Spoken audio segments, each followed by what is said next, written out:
नमस्कार दोस्तों, आज सुनिए अवैध अप्रवासियों पर आक्रामक अमेरिका। अवैध आप्रवासन के खिलाफ अमेरिकी राष्ट्रपति डोनाल्ड ट्रंप की प्रतिक्रिया के रूप में अवैध अप्रवासी भारतीयों का पहला जत्था भारत आ गया है। यह कार्रवाई ट्रंप के उस चुनावी वादे के संदर्भ में की गई है जिसमें उन्होंने अमेरिका में 1 करोड़ से अधिक अवैध अप्रवासियों के रहने के दावे किए थे। चूंकि चुनाव में उन्हें इसका फायदा मिला था, इसलिए वह अपने आधार वोट बैंक को संतुष्ट करने के लिए अवैध अप्रवासियों की वतन वापसी करा रहे हैं। आकलन है कि करीब 18,000 भारतीयों को वापस भेजा जाएगा जो गैर कानूनी रूप से वहां गए हैं। हालांकि अनुमान यह भी है कि अमेरिका में लगभग 7.25 लाख भारतीय अवैध तरीके से रहते हैं, लेकिन उसकी अभी तक पुष्टि नहीं हुई है। पिछले साल भी करीब 1100 भारतीय को वापस भेजा गया था, लेकिन इस साल आंकड़ा काफी बड़ा है। मगर भारत का रुख स्पष्ट है। अगर ये लोग गलत तरीके से अमेरिका गए हैं और उनको वापस भेजा जाता है तो उन्हें खुले दिल से स्वीकार किया जाएगा। नई दिल्ली का यह रवैया इसलिए भी है क्योंकि अवैध आप्रवासन भारत में भी एक गंभीर मसला है और हमारा मानना है कि इससे संगठित अपराध को मदद मिलती है। यही कारण है कि साल 2023 में जब अवैध आप्रवासन का मसला राज्यसभा में उठा, तब यह जरूर कहा गया कि कई देश अपने यहाँ मौजूद अवैध अप्रवासी भारतीयों की संख्या तब तक नहीं बताते जब तक कि उनको निर्वासित नहीं किया जाता।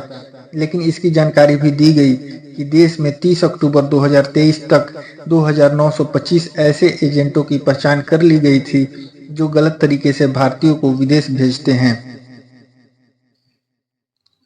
अवैध आप्रवासन का शायद ही कोई समर्थन करता है। भारत ने भी अमेरिका को आश्वस्त किया है कि वह इस मामले में उसका पूरा साथ देगा।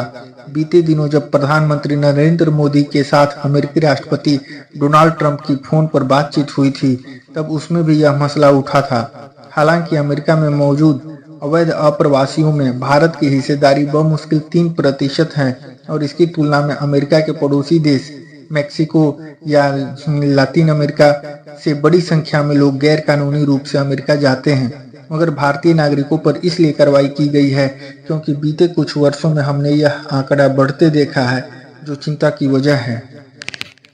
इस पूरे प्रकरण में 2 पहलू स्पष्ट हैं।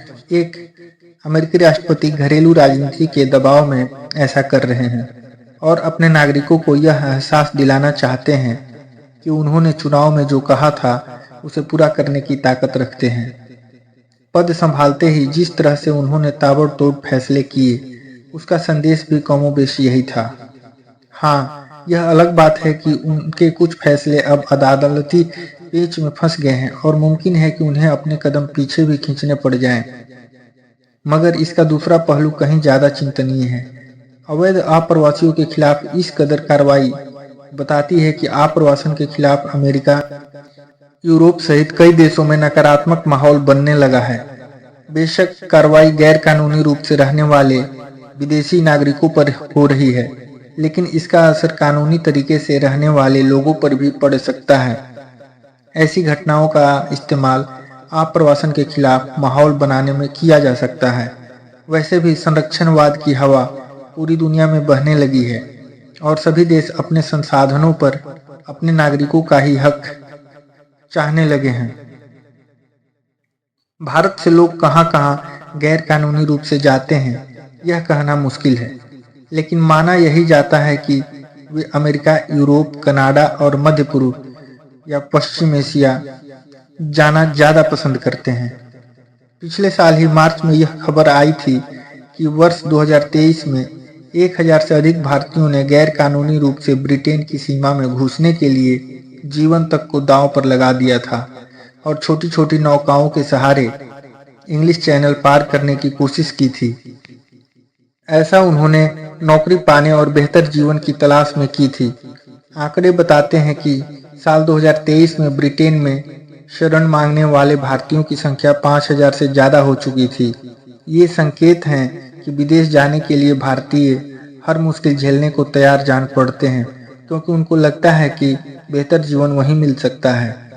हालांकि गैर कानूनी रूप से विदेश जाने वालों का शोषण भी खूब होता है। पिछले दिनों ही यह खबर आई थी कि किस तरह काम की तलाश में रूस पहुंचे भारतीयों को यूक्रेन के खिलाफ जंग में झोंक दिया गया था। मानव तस्करी, अंग व्यापार, नशे के कारोबार जैसे गैर कानूनी कामों में भी अवैध अप्रवासियों का काफी इस्तेमाल किया जाता है। चूंकि अपने देश में ऐसा कोई व्यवस्थित ढांचा नहीं है जो इस तरह की आवाजाही को प्रभावी तरीके से रोक सके, इसलिए चूक खूब हो रही है। सरकार भले ही बार बार आग्रह करती रहती है कि गैर कानूनी एजेंटों के झांसे में लोग न फंसे, लेकिन कबूतरबाजी और डंकी रास्ते अपने देश की हकीकत बने हुए हैं। ताजा प्रकरण से भारत सरकार पर भी यह दबाव बनेगा कि वह देश में रह रहे अवैध नागरिकों को वापस भेजने की पहल करे। आज कोई भी सियासी दल शायद ही अवैध आप्रवासन के खिलाफ कार्रवाई का विरोध करेगा। असम में भाजपा की जीत का एक बड़ा कारण वहां अवैध आप्रवासन के कारण जनसांख्यिकीय में आया बदलाव ही था। बावजूद इसके CAA या NRC जैसी पहलों को हम वास्तविक रूप से जमीन पर नहीं उतार पा रहे हैं, जबकि अवैध आप्रवासियों से संसाधनों पर काफी ज्यादा बोझ पड़ता है। बहरहाल मानना यह भी जा रहा है कि इस मामले में अमेरिका का साथ देकर भारत ने अन्य मुद्दों पर बातचीत के रास्ते खोल लिए हैं, विशेषकर टैरिफ के मामले में। मगर अब सवाल यह है कि इन लोगों को यहाँ कैसे समायोजित किया जाएगा। इनके लिए शायद ही कोई विशेष नीति बने, क्योंकि ये तो गए थे गैर कानूनी रूप से ही। मगर हाँ, अवैध अप्रवासियों का दबाव हमारे तंत्र पर न पड़े, इसके लिए यह चिंतन होना चाहिए कि भारतीय अब क्यों बड़ी संख्या में विदेश जाने लगे हैं, फिर चाहे इसके लिए उन्हें गलत रास्ता ही क्यों न चुनना पड़े। तो दोस्तों, ये थी आज की चर्चा की विषय। इसी क्रम में लेकर आएंगे और भी रोचक एवं महत्वपूर्ण विषय। पसंद आए तो लाइक करें, शेयर करें और कहानी सुनिए चैनल को सब्सक्राइब करें। धन्यवाद।